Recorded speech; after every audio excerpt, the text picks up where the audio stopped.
তো আসসালামু আলাইকুম। তো সম্মানিত প্রিয় ফলোয়ারগণ, তা আজকে ওই মনে করেন যে এই বুড়িহাট আসছিনু, বুঝছেন? বুড়িহাট আসছিনু ওই জন্য মাছ কিনবে জন্যে। তা মাছ কিনবে এসে কিনা চাচার সাথে দেখা হয়ে গেল। তা মনে করেন চাচা ফির একটা ভিডিও বানাচ্ছে, ওই জন্য ভিডিও ফির একটা বানিয়ে দিনু। হ্যাঁ, আরেকটা ফির ওই চার ভিডিও বানিয়ে দিচ্ছুন।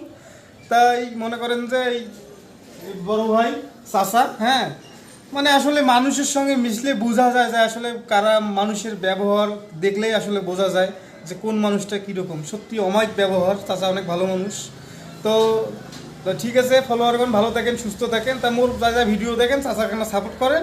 আর তোরা কোনো কইবেন কোন না মুই না কেউ সবাই না ভাতিজার বাকেও দেখেন ভাতিজা কি কয় মোর পাশে তোমার পাশে দেখবেন আমার না? একটু কম দেখলে ভাতিজা আমার বড় তো না এই যে কেমন কথা কয়, চাচা হইছে মনে করেন যে সবচেয়ে বড় বাপের ভাই, ভাতিজা বংশের বড়। আর হ্যাঁ? বংশের বড়। তো ঠিক আছে, সবাই ভালো থাকেন, সুস্থ থাকেন। আল্লাহ আপনাদের সবাইকে সুস্থ রাখুক, সবাই যে সুস্বাস্থ্য দীর্ঘ আয়ু কামনা করে ভিডিওটি শেষ করছি। আসসালামু আলাইকুম ওয়া রাহমাতুল্লাহ।